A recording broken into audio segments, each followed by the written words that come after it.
슈퍼 다둥맘님 사연입니다. 엄마와 나 8화. 엄마가 떠난 날. 안녕하세요, 왓썸님, 석구님들. 우선 이 이야기를 하기까지 몇 달을 고민하고 생각했습니다. 이제부터 본격적으로 엄마에 관련된 사연을 쓰려 합니다. 그러다 보니 조금 어두운 이야기를 해야 될 것 같아요.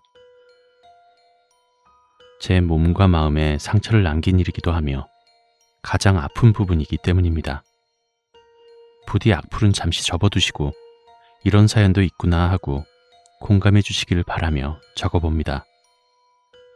편한 진행을 위해서 반말체를 쓰는 점 양해 부탁드립니다.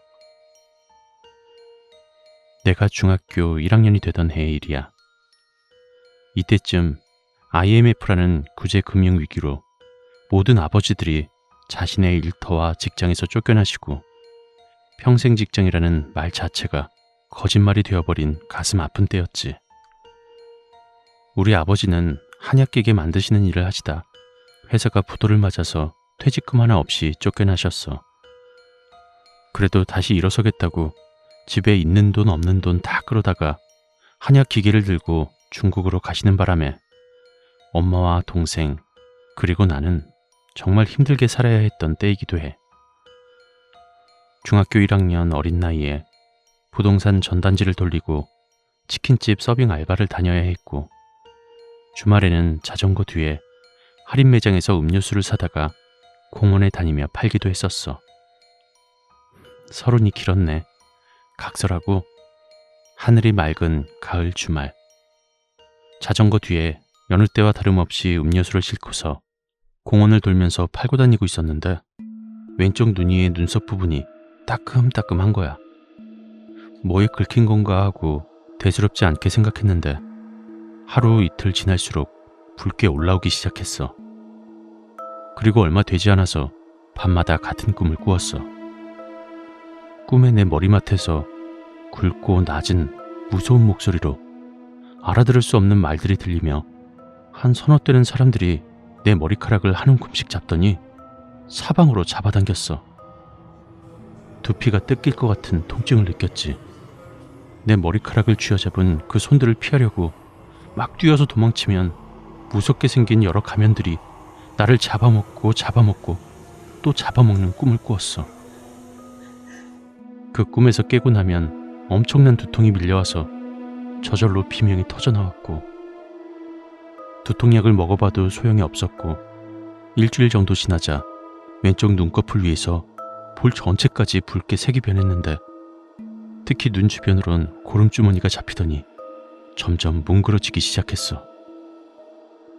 엄마는 걱정이 돼서 나를 데리고 큰 병원이란 병원은 다 가봤는데 피검사에 CT, MRI를 찍어보아도 모두 정상으로 뜬다면서 병명을 모르겠다는 소리만 했어. 하지만 하루하루 지날수록 머리통이 으스러질 듯한 두통에 머리를 쥐고 밤마다 몸부림을 치면서 막 울었던 것 같아. 겨우 잠에 들기라도 하면 또다시 반복되는 똑같은 꿈. 눈썹 위에서 시작된 고름이 전체로 퍼져서 왼쪽 얼굴에 주저앉아 눈을 뜰 수도 없었고 흉측한 괴물처럼 변해갔어. 학교? 당연히 못 가지. 그 얼굴로 어떻게 가? 한 달 정도 학교에 못 가게 되자 같은 반 애들이 문병차 우리 집으로 왔는데 엄마가 잠시 쓰레기를 버리러 나가며 현관문을 잠그지 않고 나가셔서 애들이 집 안으로 들어온 거야. 내 얼굴을 보고선 헉 하면서 뒤로 물러서는데 징그러운 괴물을 본 것처럼 보는 그 눈빛에 이불을 푹 뒤집어 쓰고선 제발 나가달라고 빌면서 울고 말았어. 뒤늦게 엄마가 들어와서 애들을 내보냈고 나는 살기 싫다고 차라리 죽고 싶다고 죽여달라고 엄마를 붙잡곤 서럽게 울었어. 나는 날마다 얼굴이 문드러져서 점점 말라갔고 엄마는 미안하던 말과 함께 다 본인 탓이라는 뜻모른 말만 하시면서 날 끌어안고 같이 우셨어. 그리고 다음날 엄마의 은사 스님이 찾아오셨어.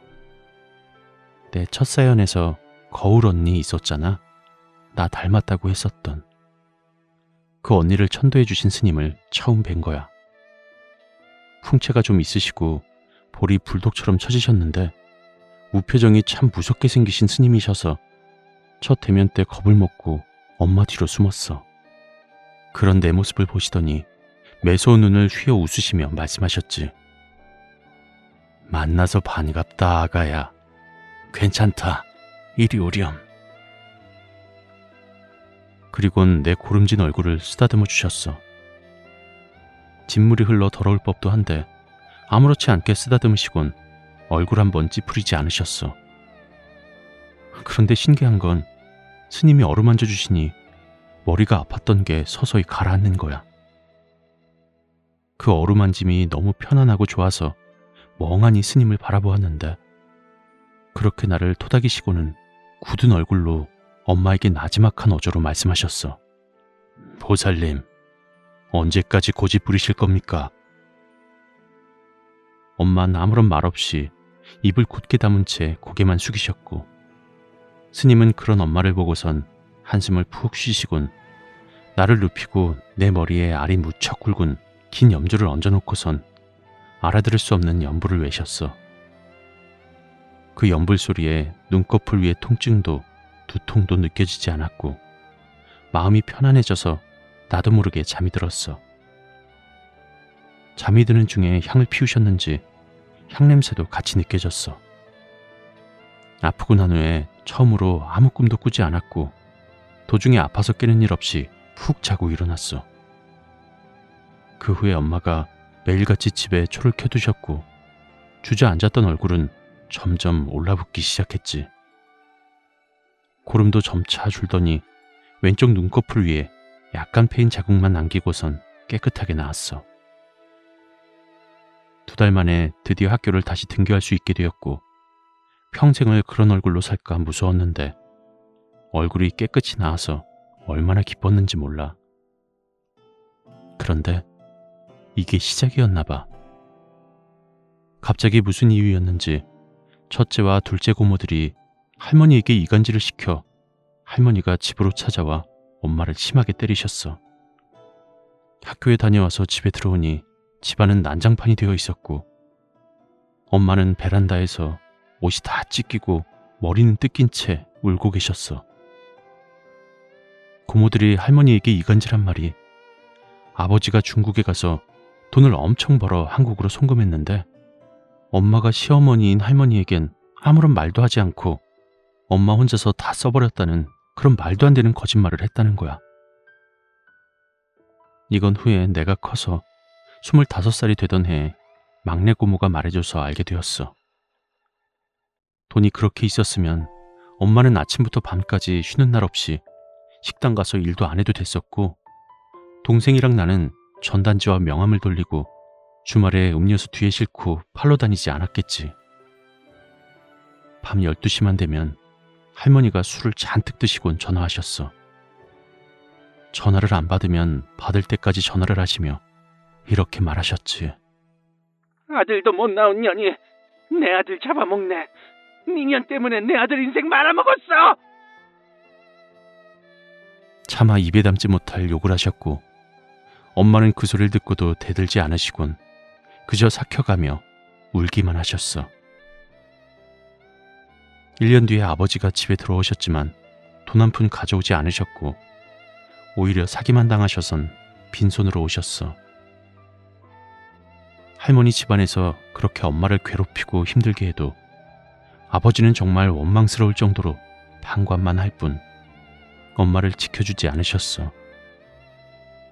이때쯤 엄마의 외벌이로 동생과 나를 먹여 살리기 힘들어서 아버지와 합의 이혼하시곤 동거인으로 살게 된 걸 알게 되었어. 몇 달이 조금 더 흘러서 어느 날 엄마가 조용히 작은 방으로 들어오셔선 나와 동생을 앉혀놓고 한참을 바라보시다가 우리 둘의 손을 꼭 잡으시고 말씀하셨어. 둥아, 엄마가 이런 말해서 미안해. 이렇게 안 하면 너희도 엄마도 살 수 없을 것 같아서 너희 곁을 떠나야 살 수 있다는데, 그치만 내 새끼들 엄마 가지 말라고 붙잡으면 엄마 너희 곁에 있을게. 엄마 어떡하면 좋겠니? 엄마 뒤돌아보지 말고 가버려. 괜찮아. 이제 우리 애 아니야. 걱정 말고 가. 내 말에 엄마는 눈물을 왈칵 쏟아내셨고 옆에 있던 동생이 엄마를 안아주며 같이 울었어. 우리 엄마 참 많이 참았다. 그치? 그렇게 나 고등학교 1학년, 내 동생 중학교 1학년.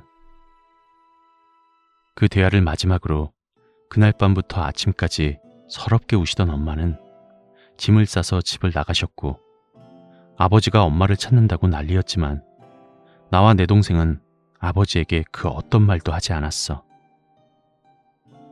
그 일이 있고 6년 뒤 동생이 20살, 내가 23살이 되던 해 스님이 되신 엄마를 만났어. 처음엔 나도 놀랐지. 엄마가 스님이 되실 줄이야. 승복을 입고 마주한 딸들이 어색한 듯 멋쩍어 하시며 민머리를 어색하게 쓰다듬으셨어. 같이 살 때는 엄청 마르신 편이었는데 살이 통통이 오르셨더라고. 못하셨던 공부 늙어서 많이 했다고 말씀하시는데 행복해 보여서 참 좋았던 날이었어.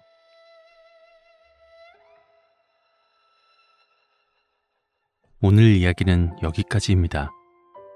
늘 무거운 주제만 올리는 것 같아 죄송스럽습니다. 다음 사연 때는 제가 왜 아팠고 어릴 때 왜 남들보다 귀신을 잘 느낀 건지, 그리고 엄마가 왜 스님이 되셔야 했는지를 말씀드리려 합니다. 다음 이야기 역시도 무거울 것 같아 미리 양해 부탁드리고요.